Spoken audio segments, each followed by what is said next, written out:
Alice au pays des merveilles, d'après un conte de Lewis Carroll.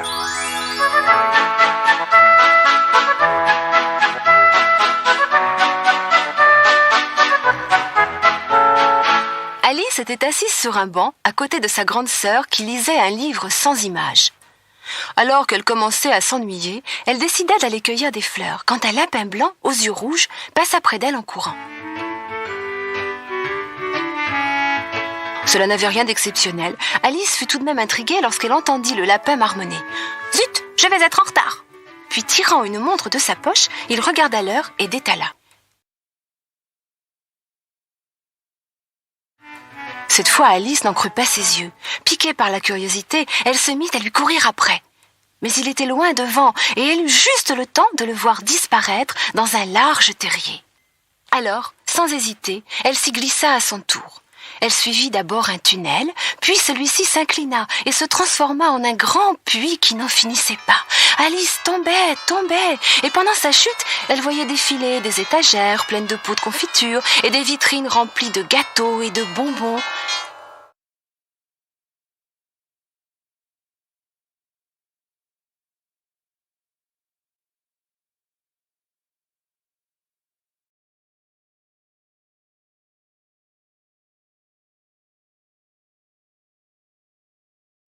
Puis tout à coup, boum, elle atterrit sur un lit de feuilles mortes.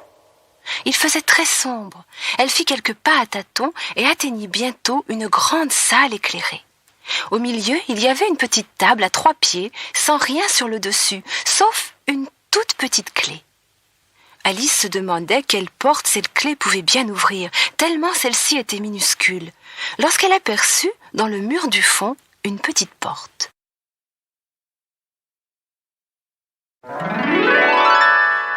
La clé entrait parfaitement dans la serrure. Il y avait de nouveau un tunnel, mais celui-ci était bien trop étroit pour qu'Alice puisse y entrer. Elle se mit à 4 pattes et aperçut dans le fond le plus joli jardin miniature qu'elle avait jamais vu, avec des fontaines sculptées et des fleurs aux couleurs semblables à celles d'un arc-en-ciel. Si seulement je pouvais raccourcir comme une longue vue et visiter ce jardin extraordinaire, pensa Alice.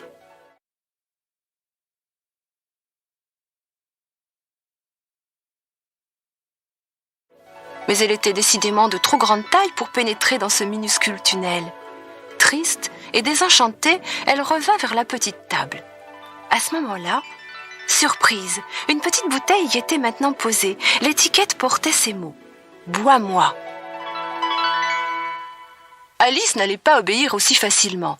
Tout d'abord, elle observa avec soin la bouteille pour voir si nulle part l'inscription « poison » n'était mentionnée. Comme il n'y avait aucune indication de ce genre, elle but. Ce fut à son goût un délice. Cela ressemblait à un mélange de jus de fraise, de jus d'abricot et de lait de coco. Mais, se dit-elle tout à coup, ne serais-je pas en train de rapetisser ? Oui, c'était bien cela. Alice raccourcissait comme une longue vue, et elle eut bientôt la taille idéale pour passer la petite porte. Quelle chance ! Elle courut de toute la force de ses petites jambes et fut vite arrivée dans le magnifique jardin.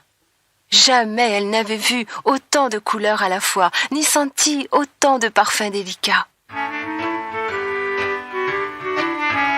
Soudain, elle entendit des pas. Ce furent ceux du lapin blanc, superbement habillé. Il tenait à la main un éventail et des gants blancs. Il s'exclamait « Oh, si je fais encore attendre la duchesse, elle va être furieuse !» Alice, ne sachant où se diriger, demanda à l'animal pressé son chemin. « S'il vous plaît, monsieur le lapin !» Il la regarda, prit son élan et, laissant tomber son éventail et ses gants, s'enfuit dans les herbes hautes. Alice ramassa les gants. « Je n'ai pas envie de rester toute seule ici, » se dit-elle. Et elle se mit à pleurer, tant et si bien qu'elle se retrouva bientôt au milieu d'une mare de larmes. Le lapin qui repassait par là, loin de la consoler, lui dit avec colère « Eh bien, chère Alphonsine, qu'attendez-vous donc ? Courez à la maison me chercher mon éventail et mes gants. » Ce lapin me prend vraiment pour sa bonne à tout faire, pensa Alice. Bah, après tout, je ferais peut-être mieux de lui obéir. Séchant ses larmes, encore chaudes, elle se dirigea vers une jolie petite maison blanche. Des rosiers enfleurissaient l'entrée, les roses étaient blanches, comme la maison, mais 3 jardiniers farfelus s'appliquaient à les peindre en rouge. Alice s'approcha et entendit l'un d'eux dire « Fais attention, 5 de trèfle, tu m'envoies de la peinture dans la figure !» s'écria 2 de trèfle. « C'est pas de ma faute !» répondit 5 de trèfle. « C'est 9 de pique qui m'a poussé !»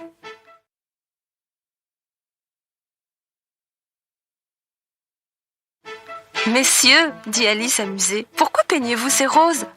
À ce moment, 5 de trèfle s'exclama « La reine !» Et les 3 jardiniers se jetèrent face contre terre. Arrivèrent des valets, puis les enfants du roi et de la reine, puis les jokers, et enfin le roi et la reine de cœur. La reine dit sévèrement en regardant Alice « Qui est cette petite ?»« Je m'appelle Alice, pour vous servir, Majesté, » répondit poliment la petite fille. « Et eux, qui sont-ils » demanda la reine en désignant les 3 jardiniers. « Comment voulez-vous que je le sache ? Ce ne sont pas mes oignons » rétorqua Alice, surprise elle-même d'avoir osé donner une telle réponse.